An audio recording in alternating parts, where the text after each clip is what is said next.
to the What Really Happened radio show. The history the government hopes you never learn. Here is your host, Michael Revero. And aloha, America. Welcome back to the show. And we're finishing up with a quote by Marine Corps Major General Smedley Butler, who blew the whistle on Wall Street's attempted coup d'etat against Roosevelt in 1933. And then he went on to write this book, War is a Racket. And this is a quote from it. I'm going to complete the quote here. In China in 1927, I helped see to it that the Standard Oil went its way unmolested. During those years, I had, as the boys in the back room would say, a swell racket. I was rewarded with honors, medals, and promotion. Looking back on it, I feel I might have given Al Capone a few hints. The best he could do was operate his racket in 3 city districts. I operated on 3 continents. General Smedley Butler, former U.S. Marine Corps Commandant, and he wrote that in 1935. So... now, moving forward here, as president, John Fitzgerald Kennedy understood the predatory nature of private central banking. He understood why Andrew Jackson fought so hard to end the Second Bank of the United States. So Kennedy wrote and signed Executive Order 11110, which ordered the U.S. Treasury to issue a new public currency called the United States Note.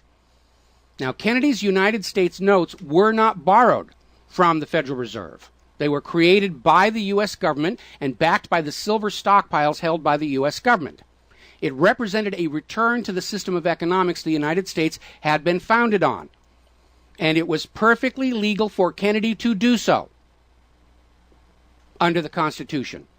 All told, some $4.5 billion went into the public circulation, which eroded interest payments to the Federal Reserve and loosened their control over the nation. 5 months after signing Executive Order 11110, John F. Kennedy was assassinated in Dallas, Texas, and the United States notes pulled from circulation and destroyed, except for samples that some collectors still have. And there's a scan of one of those in the article at whatreallyhappened.com. Following Kennedy's assassination, John J. McCloy, president of the Chase Manhattan Bank and president of the World Bank, was named to the Warren Commission. Now, I don't care how good a banker he is. He's not qualified to be investigating a murder, which is what we were told the Warren Commission was all about, to get the truth of the assassination. But we all know that the Warren Commission was there to cover up what was going on. And obviously, we can presume safely that John J. McCloy's presence on the Warren Commission was to make sure the American public never got even a hint of the financial dimensions behind the assassination. So, as we enter the 11th year of what I am certain future history will most certainly describe as World War III, we need to examine the financial dimensions behind all these wars. Why are we here? Why are our children being killed and crippled?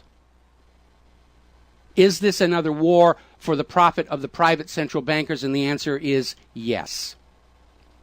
Now, toward the end of World War II, when it became obvious that the Allies were going to win and dictate the post-war political environment, the major world economic powers met at Bretton Woods, a luxury resort in New Hampshire, in July of 1944, and they hammered out the Bretton Woods Agreement for international finance. The British pound lost its position as the global trade and reserve currency to the U.S. dollar. There are indications this was part of the price demanded by Roosevelt in exchange for the U.S. entry into the war. Now, absent the economic advantages of being the world's go-to currency, Britain was forced to nationalize their Bank of England in 1946.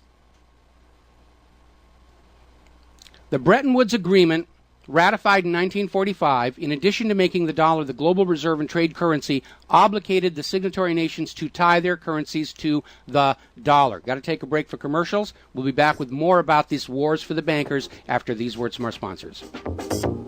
We all still And aloha, America. Welcome back to the show here. And we're talking about all wars are really bankers' wars. And we're basically up to the circumstances leading to our present militarism around the world. It's all about money. It's all about protecting the private central bankers and their little Ponzi scheme, debt slavery scam. So we're talking about Bretton Woods.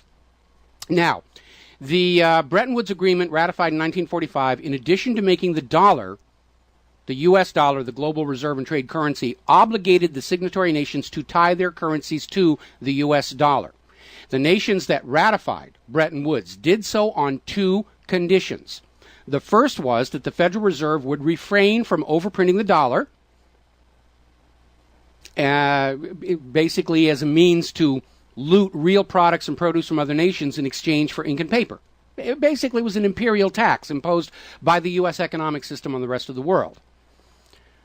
That assurance of no overprinting was supposedly backed up by the second requirement, which was that the U.S. dollar would always be convertible back to gold by the U.S. government at $35 an ounce. Now, of course, the Federal Reserve, being a private bank and not answerable to the U.S. government, did in fact start overprinting paper dollars, which were sent to other nations around the world, and under Bretton Woods, they had to send back products and produce and raw materials at full value. And much of the perceived American prosperity of the 1950s and 60s was the result of these foreign nations having to send real raw materials, goods, produce, back to the United States in exchange for these little pieces of paper with ink all over them. Because they were forced to accept these paper notes as being worth $35 per ounce of gold. Then in 1970, France started looking at this huge pile of printed paper notes sitting in their bank vaults, for which real French products like wine and cheese had been traded, and it notified the United States government that they would exercise their option under Bretton Woods to return all those paper notes for gold at the agreed-upon $35 per ounce exchange rate. The problem was the United States had nowhere near the gold to redeem all those paper notes. So on August 15, 1971, Richard Nixon temporarily, nudge, nudge, wink, wink, say no more, suspended gold convertibility of the U.S. Federal Reserve notes. This Nixon shock, as it was termed at the time, effectively ended Bretton Woods, and many global currencies started to delink from the U.S. dollar. And it created another problem because the United States had been collateralizing their loans, money borrowed from other governments and foreign investors, with the American nation's gold reserves. And with the awareness that there wasn't enough gold to redeem all the Federal Reserve notes, lenders to the U.S. were starting to wonder, did the U.S. government have enough gold to collateralize their outstanding debts? Foreign nations began to get very nervous about the loans to the United States, and they were understandably reluctant to loan any additional money without some form of collateral. So what Richard Nixon did is he founded the environmental movement with the EPA and its various programs like wilderness zones and roadless areas and heritage rivers, wetlands, and all these other little different programs, which all took vast areas of public lands and made them off limits to the American people, who are technically the owner of all those lands. But Nixon had no concern for the environment, and the real purpose of this land grab, under the guise of the environment, was to pledge those pristine lands and their vast mineral resources as collateral on the outstanding national debt. The multitude of all these different programs was simply to conceal the scale of the land grab and collateralization of the American people's heritage. And it actually today covers almost 25% of the entire nation, is now locked up by these EPA programs and pledged as collateral on government borrowing. Now, with open lands, available lands for collateralization already in short supply, the U.S. government embarked on a new program to shore up sagging international demand for the dollar. The United States approached the world's oil-producing nations, mostly in the Middle East, and offered them a deal. In exchange for only selling their oil for dollars, the United States would guarantee the military safety of those oil-rich nations. The oil-rich nations would agree to spend and invest their U.S. paper dollars inside the United States, particularly in U.S. Treasury bonds, which would be redeemable through future generations of U.S. taxpayers. The concept was labeled the PetroDollar. In effect, the United States, no longer able to back the dollar with gold, was now backing it with oil. Other people's oil. And that necessity to keep control over those oil nations to prop up the dollar has dominated America's foreign policy in the region ever since. But as America's manufacturing and agriculture has declined, the oil-producing nations faced a dilemma. Like France, they've got piles and piles of these paper notes and treasury bonds piling up in their vaults, and there really wasn't all that much except real estate they wanted to buy from the United States of America. Europe's cars and aircraft were superior and less costly. In more recent times, America's experiment with GMO food crops has led a lot of nations to simply avoid buying U.S. agricultural exports. Israel's constant belligerence against its neighbors has caused the oil-producing nations to wonder if the U.S. could actually keep their end of the PetroDollar arrangement. So oil-producing nations started to talk of selling their oil for whatever currency the purchasers wanted to pay. Iraq, already somewhat hostile to the United States following Desert Storm, demanded the right to sell their oil for euros in 2000. In 2002, the United Nations agreed that Iraq had a right to sell their oil for euros under the Oil for Food program. 1 year later, 2003, the United States reinvaded Iraq, lynched Saddam Hussein, and placed Iraq's oil back on the world market, only available for U.S. dollars. Now, the clear U.S. policy shift following 9/11, away from at least attempting to appear to be an impartial broker of peace in the Mideast to one of unquestioned support for Israel's aggressions, only further eroded confidence in the petrodollar deal, and even more oil-producing nations started openly talking of trading their oil for other global currencies. So over in Libya, Muammar Gaddafi had instituted a state central bank and a value-based trade currency, the gold dinar. Gaddafi then announced that Libya's oil was for sale, but only for the gold dinar. Other African nations, seeing the rise of the gold dinar and the euro, even as the U.S. dollar continued its inflation-driven decline, flocked to the new Libyan currency for trade. This move had the potential to seriously undermine the global hegemony of the dollar. French President Nicolas Sarkozy reportedly went so far as to call Libya a threat to the financial security of the world. So the United States invaded Libya under the guise of supporting a popular rebellion. They brutally murdered Gaddafi, apparently because the object lesson of Saddam's lynching had not been enough of a message, imposed a private central bank, and returned Libya's oil output to dollars only. The gold that was supposed to be made into the gold dinars, as of the last report I could find, unaccounted for. Now, according to General Wesley Clark, the master plan for the dollarification of the world's oil nations included 7 targets: Iraq, Syria, Lebanon, Libya, Somalia, Sudan, and Iran. Venezuela, which has started selling their oil to China for the yuan, seems to be a late addition. What is notable about those original 7 nations targeted by the U.S. is that none of them are members of the Bank of International Settlements. This is the private central banker's private central bank located in Switzerland.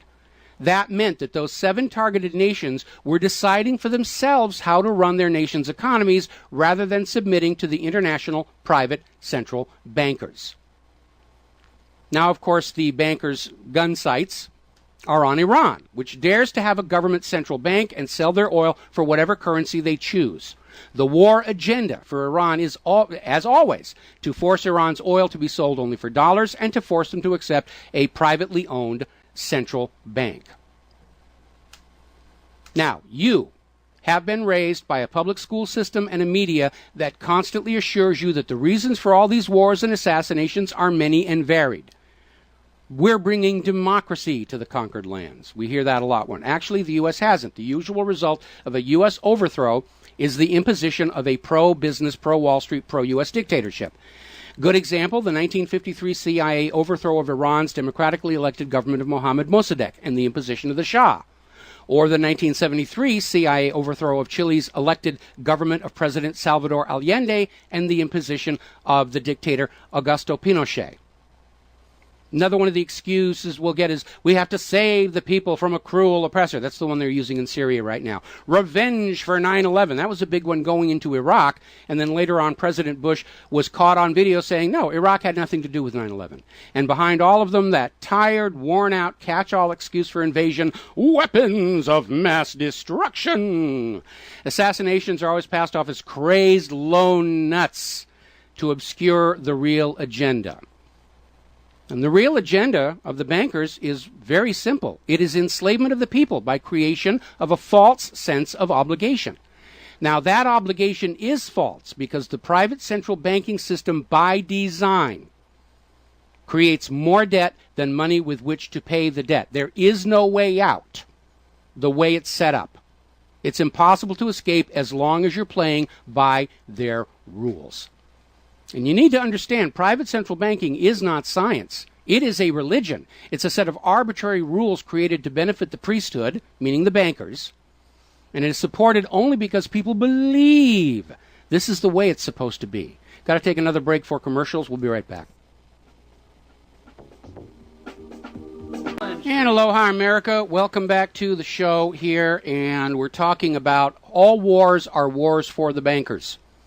Forget about the window dressing, the political rhetoric, the propaganda. They all track back to private central bankers forcing themselves on the rest of the world to enslave the world's people with an artificially created illusion of a debt obligation. And as I said just before the break, private central banking, it's not science. It is a religion. It's a set of arbitrary rules created to benefit the priesthood, meaning the owners of the private central banks. The fraud persists with often lethal results only because the people are brainwashed into believing that this is the way life is supposed to be, and no alternative exists or should even be dreamt of. Now, this same approach, the same brainwashing, was true of two earlier systems of enslavement: rule by divine right and slavery. Both systems built to trick people into obedience, and both now recognized by modern civilization as illegitimate. So now we are on the verge of a new era in history where we will recognize that rule by debt, rule by private central bankers issuing the public currency as a loan at interest, is equally illegitimate. It only works as long as people allow themselves to believe that this is the way life is supposed to be. But you need to understand something that's the core of the issue. Private central banks do not exist to serve the people, the community, or the nation. Private central banks exist to serve their owners, to make them rich beyond the dreams of Midas, and all for the cost of ink, paper, and the right bribe to the right official, and the occasional assassination. But behind all these wars and all these assassinations, the 100 million plus horrible deaths from all of these wars, lies a single policy of financial dictatorship. The private central bankers only allow rulers to rule, only on the promise that the people of a nation be enslaved to the private central banks. Rulers who do not go along with that will be killed, their nation invaded by those other nations still enslaved to the private central banks. The bankers themselves don't fight these wars. Their children are not in these wars. A nation tries to break free of the private central bankers like Libya. All the other nations under the bankers' control pile on and destroy them. This so-called clash of civilizations you are being told about by the corporate media, it's really a war between banking systems, with the private central bankers forcing themselves onto the rest of the world, no matter how many millions must die for it. The constant hate-mongering against Muslims you see in the corporate media lies in a simple fact. Like the ancient Christians prior to the Knights Templars. Okay, we're getting power dips here. I hope we don't lose our connection. Before the Knights Templars, Muslims forbid usury or the lending of money at interest because they saw in ancient times, like Rome, how these banking practices could destroy an entire society. And that is the reason our government media insists that Muslims have to be hated and killed and converted. They refuse to submit to currencies loaned at interest. They refuse to be debt slaves. That makes them a threat to the natural order of the world, the new world order of global fascist dictatorship. So, off to war your children must go to spill their blood for the money junkies' gold.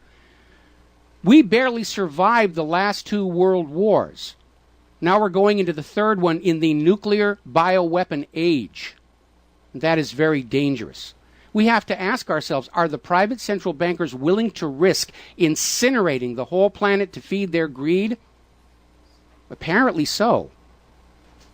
You as parents, as siblings, as spouses, need to ask yourself, do you really want to see your loved ones in uniform killed and crippled, all for a bank balance sheet? But the whole point of this article, the whole point of what I'm sharing with you today, and this is all history, you can go out and hunt it down for yourself.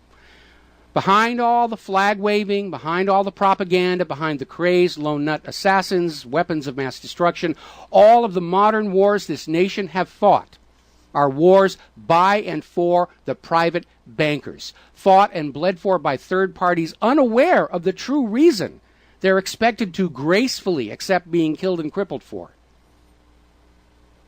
And the process is quite simple. We've explained it before on this show. As soon as the private central bank issues its currency as a loan at interest, the public is forced deeper and deeper into debt. When the people are reluctant to borrow anymore, that's when the Keynesian economists demand the government borrow more to keep the pyramid scheme working. When both the people and the government refuse to borrow anymore, that is when the large wars get started, to plunge everyone even deeper to debt, to pay for the war, and then after the war to borrow even more to rebuild. And when these horrible wars are over,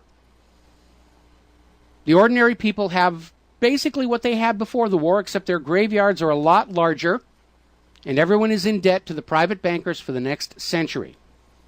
That is why Brown Brothers Harriman in New York was funding the rise of Adolf Hitler, because war is the bankers' richest harvest. We'll be right back.